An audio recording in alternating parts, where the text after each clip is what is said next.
Ahogarse suele asociarse con el agua, pero algunas tragedias no la involucran en absoluto. Aquí exploraremos 5 historias reales de los ahogamientos más perturbadores que no incluyeron agua. Estos casos mostrarán lo inesperados y trágicos que pueden ser estos sucesos. Era el 20 de enero de 2014 en Limpopo, Sudáfrica. El día comenzó como cualquier otro para la familia Komape. Michael, de 5 años, acababa de iniciar el grado R en la escuela primaria Mahlodumela en la aldea de Chebeng. Su familia estaba emocionada por sus primeros pasos en la educación, esperanzada en que la escuela le abriera oportunidades. La escuela de Michael carecía de instalaciones adecuadas. Los baños eran letrinas precarias hechas con metal oxidado y tablas inestables. Ese día necesitó ir al baño durante la clase. Fue a las letrinas, probablemente sin saber el peligro que representaban. La lámina de hierro que servía de asiento era frágil, pero seguramente pensó que era segura. La lámina cedió cuando Michael se sentó y cayó en el pozo lleno de desechos. La débil estructura colapsó atrapándolo adentro. Michael perdió la vida en la letrina. Pasaron horas antes de que alguien notara que algo andaba mal. Cuando Michael no regresó a clase, su ausencia no fue advertida de inmediato. Más tarde alguien revisó los baños y descubrió la desgarradora escena. Una pequeña mano que emergía del pozo. James Komape, el padre de Michael, corrió a la escuela tras escuchar la noticia. Se desmoronó de dolor al ver la mano de su hijo en los desechos. Luego describió la imagen como un recuerdo que lo atormentaría para siempre. Las autoridades tardaron al menos 4 horas en recuperar el cuerpo de Michael. Una autopsia reveló detalles sombríos como las arrugas en sus pies, indicando cuánto tiempo estuvo sumergido. Para agravar el sufrimiento de la familia, un amigo de James intentó documentar la escena, pero el personal de la escuela borró las fotos a la fuerza, aparentemente para ocultar su negligencia. Rosina, la madre de Michael, supo de la tragedia a través de una llamada de la escuela. Al llegar y ver el brazo de su hijo en el pozo, se desmayó. El dolor la afectó y luego perdió su trabajo como empleada doméstica por no poder superar el trauma. Las condiciones en la escuela Mahlodumela no eran únicas. Más de 4.500 escuelas en Sudáfrica dependían de letrinas inseguras, muchas mal construidas y peligrosas. Limpopo era una de las provincias más afectadas.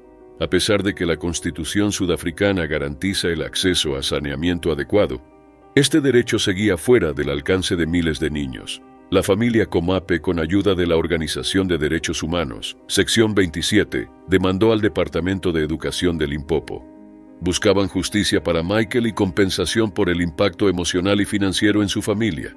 Exigieron daños por trauma, violaciones constitucionales y costos del funeral, sumando más de 2 millones de rands sudafricanos, aproximadamente $110,000. En 2018, el juez Gerrit Muller determinó que el gobierno había fallado en garantizar un saneamiento seguro en las escuelas, violando el derecho de los estudiantes a una educación básica. Sin embargo, desestimó la demanda de la familia por daños emocionales, argumentando falta de pruebas de un trauma severo. Esta decisión fue ampliamente criticada por minimizar el profundo sufrimiento de la familia. La familia Komape y su equipo legal apelaron el fallo, llevando el caso al Tribunal Supremo de Apelación o SCA. El juez Mohamed Nabsa describió la muerte de Michael como una de las más indignas imaginables. El tribunal también escuchó sobre tragedias similares, como la muerte en 2018 de Lumkam Kedwa, una niña de 5 años que cayó en una letrina en Eastern Cape. En 2020 el SCA falló a favor de la familia Komape. Se les otorgaron 1.400.000 rands sudafricanos, cerca de $77,000, por el shock emocional y el duelo, junto con la cobertura de gastos médicos futuros para tratar el impacto psicológico de la tragedia. El fallo fue considerado un hito para la justicia en Sudáfrica. El dolor de perder a Michael persiste. Sus padres James y Rosina y sus hermanos continúan viviendo con el trauma de su muerte. Las risas y sueños de Michael fueron robados en un instante.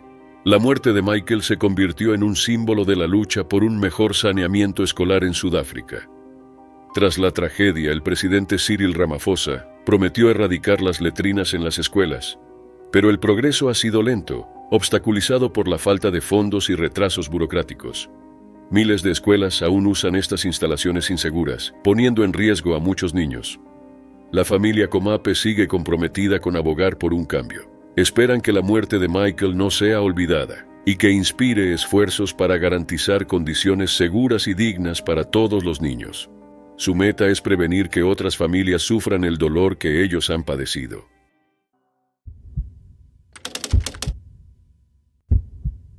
El 26 de julio de 2016 en Laketown Township, Michigan, ocurrió una tragedia en una pequeña empresa agrícola que dejó destrozada a una joven familia. La víctima fue Robert Herweyer, de 23 años, un hombre recién casado y a días de convertirse en padre.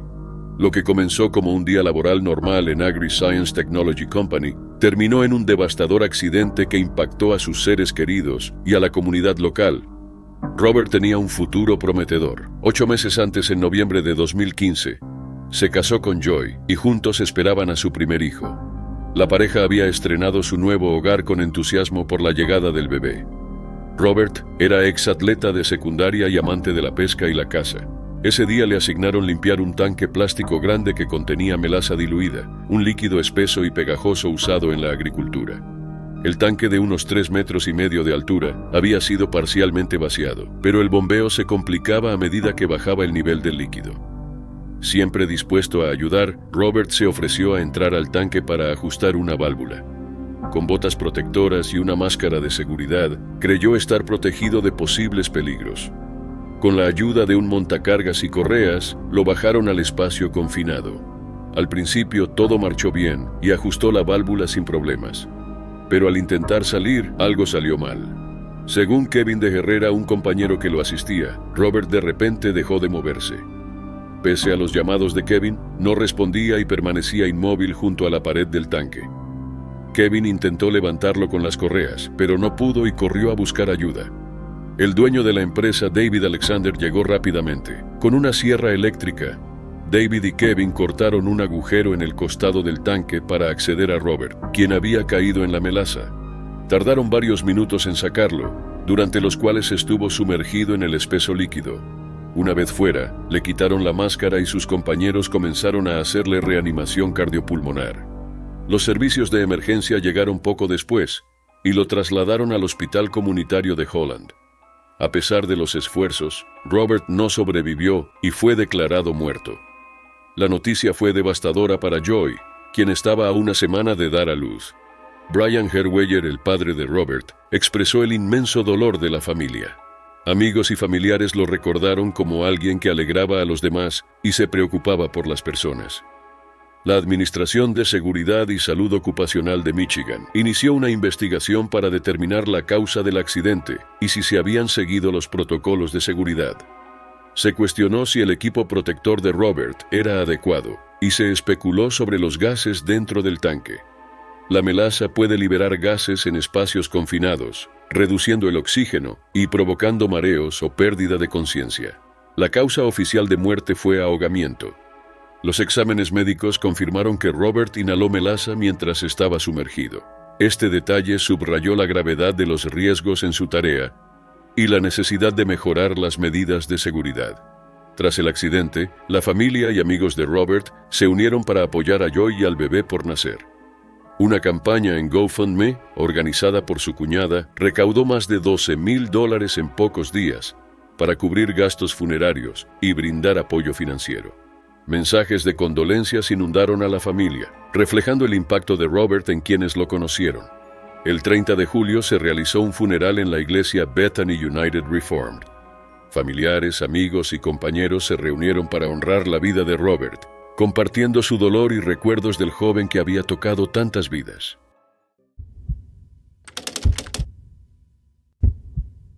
El 14 de octubre de 2017 en Auburn, Alabama, la familia Andrews, los padres Tracy y Corey y sus 6 hijos, pasaba la tarde en Bruster's Real Ice Cream, un lugar popular para familias. Entre los niños estaba Sadie Grace Andrews, de 3 años, con cabello rubio y una sonrisa contagiosa. Sadie era conocida por su energía juguetona, amor por cantar y curiosidad. Ese día los niños jugaban en el área de picnic cerca de la heladería mientras sus padres los vigilaban. Parecía un día perfecto en un entorno seguro, pero un peligro oculto acechaba bajo la superficie. Mientras jugaba con dos hermanos, Sadie se acercó a un contenedor de grasa enterrado fuera de la tienda. Estos contenedores usados para almacenar desechos de aceite suelen estar cubiertos por seguridad. Sin embargo, la tapa de este era de madera y se había debilitado con el tiempo. Sadie pisó la tapa que cedió bajo su peso. Cayó casi 2 metros dentro del contenedor lleno de grasa y la tapa volvió a cerrarse. Cuando la familia notó que Sadie no estaba, comenzaron a buscarla llamando su nombre. En unos 10 minutos, su padre vio que la tapa del contenedor estaba ligeramente abierta. Al mirar dentro, encontró a Sadie. La sacó de inmediato y buscó ayuda. Un joven empleado intentó reanimarla con RCP mientras esperaban a los servicios de emergencia. Sadie fue llevada al East Alabama Medical Center, pero no pudieron revivirla. Su pérdida repentina devastó a su familia, que la recordaba como una niña amorosa y alegre, con una fe y pasión por la vida profundas. La tragedia conmocionó a la comunidad local y a los dueños de Bruster's Real Ice Cream, Lance y Cara Latham. Expresaron su dolor y ofrecieron sus condolencias a la familia Andrews y al empleado que intentó salvar a Sadie. Tras el incidente, la familia Andrews buscó rendir cuentas. Presentaron una demanda contra Bruster's y el fabricante de la tapa del contenedor Tuftyte Incorporated, citando negligencia. Su abogado J. Cole Portis destacó que la muerte de Sadie era evitable.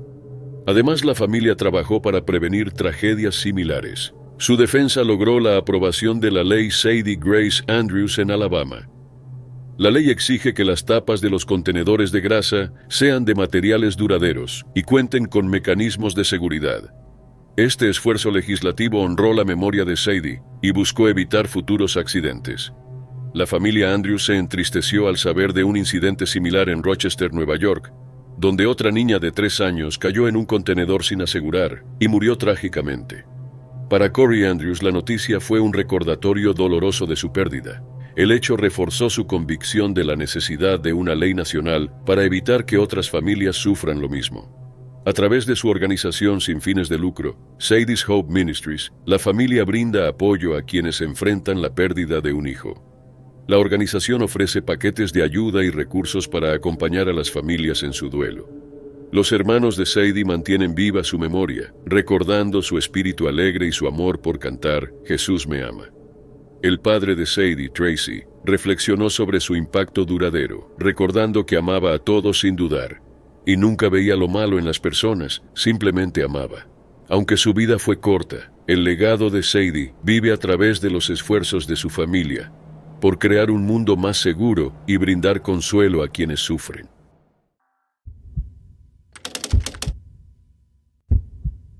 Era el 17 de agosto del año 2000 en la planta de Ford Transit en Southampton, Inglaterra.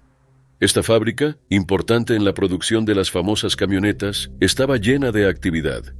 Entre los trabajadores se encontraba Christopher Shute, un asesor técnico de 30 años, empleado por Philip Services Europe Limited Company, contratista de la planta. Su tarea era resolver problemas técnicos, pero ese día un accidente trágico le costaría la vida. El corazón del sistema de reciclaje de pintura de la planta era un tanque de 378,000 litros, diseñado para recolectar y procesar pintura sobrante.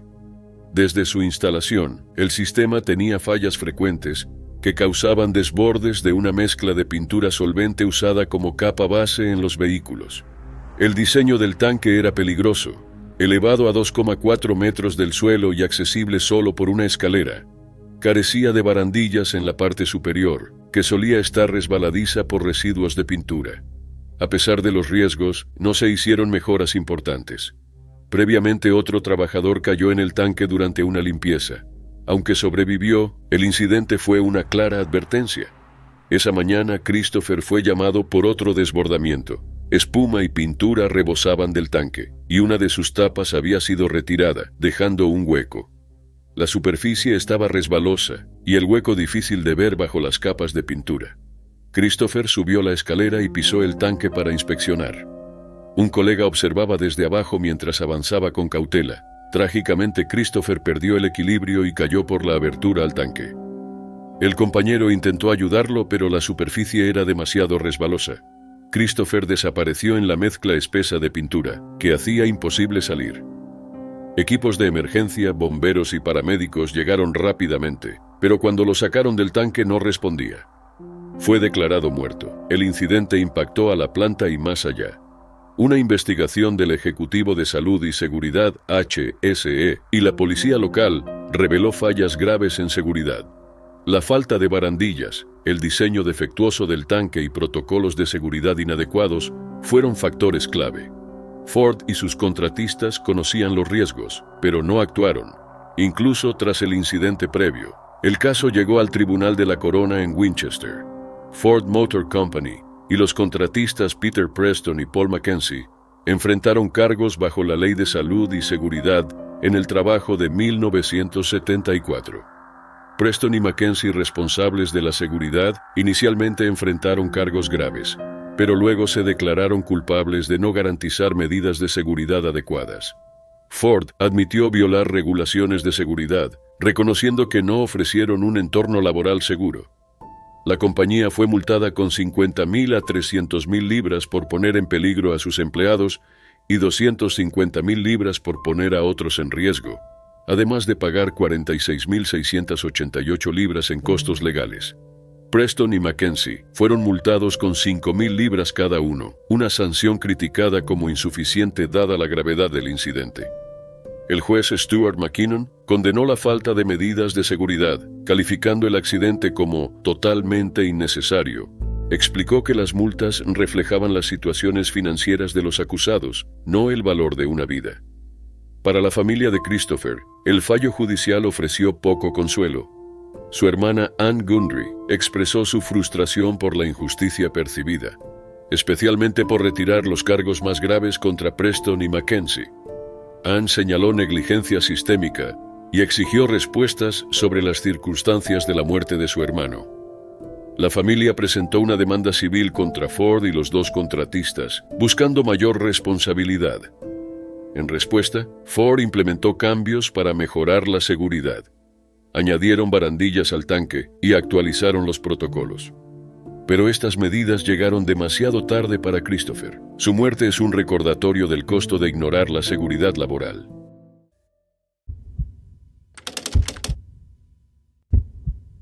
Fue el 7 de enero de 2012, un frío sábado por la noche en Dufftown, Escocia, un pequeño pueblo famoso por la destilería Glenfiddich.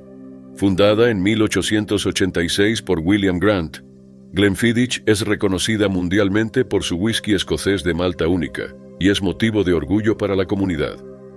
Pero esa noche, un trágico suceso dejó al pueblo en estado de conmoción. Brian Ettles, un empleado de 46 años de Glenfiddich, era muy conocido y respetado en Dufftown. Con 23 años en la destilería, había alcanzado un puesto senior y era admirado por sus colegas por su dedicación. Descrito por los vecinos como tranquilo y trabajador, Brian vivía en Keith con su esposa, Irene. El día anterior al incidente, habían celebrado el cumpleaños número 54 de Irene. Nadie pudo prever la devastadora tragedia que ocurriría después. A las 10:40 de la noche del 7 de enero, los servicios de emergencia fueron llamados a la destilería Glenfiddich. Brian había subido a uno de los grandes tanques de fermentación utilizados en la producción de whisky. Estas cubas de madera, de casi 5 metros de altura y con capacidad para 50,000 litros, contenían agua y levadura como parte del proceso de fermentación. A pesar de la rápida respuesta de paramédicos y bomberos, no pudieron salvarlo. Fue declarado muerto en el lugar. Las autoridades confirmaron que no había circunstancias sospechosas. La noticia de la muerte de Brian se difundió, y la destilería cerró durante 2 días en su memoria. Representantes de Glenfiddich expresaron sus condolencias, reconociendo las contribuciones de Brian a la empresa. Bill White, director de operaciones del grupo, lo describió como un líder de equipo muy valorado y extendió sus condolencias a su familia y colegas. Su esposa Irene y sus 2 hijos, Julie de 24 años y Stuart de 21, quedaron devastados por la pérdida. Optaron por llevar su duelo en privado, aunque Irene más tarde habló brevemente, describiendo el impacto y su esfuerzo por seguir adelante. Reconociendo que poco más podían hacer, los vecinos compartieron sus sentimientos. muchos expresando incredulidad. La vecina Eileen Mackenzie comentó que fue una manera horrible de morir, señalando que la mayoría de las personas con las que habló estaban muy afectadas. Incluso aquellos que no conocían bien a Brian sintieron el impacto. Una camarera de un pub local de Commercial Hotel lo recordaba como un hombre tranquilo que ocasionalmente pasaba para comer o beber. Aunque en el pub nadie lo conocía en profundidad, ya que vivía en Keith, parecía una buena persona. La noticia dejó a todos consternados. Brian se unió a Glenfiddich en 1989 y pasó más de 2 décadas contribuyendo a su éxito. Como líder de equipo durante los últimos 6 años, ganó el respeto de sus colegas por su liderazgo y experiencia. Su dedicación a la destilería reflejaba el fuerte vínculo entre Glenfiddich y la comunidad de Dufftown. El incidente generó interrogantes sobre las luchas personales de Brian, que no eran evidentes para quienes lo rodeaban. Amigos y vecinos lo describieron como estable y amable, lo que hizo sus acciones esa noche aún más desconcertantes. Surgieron especulaciones sobre si enfrentaba desafíos internos en silencio, o presiones laborales o personales.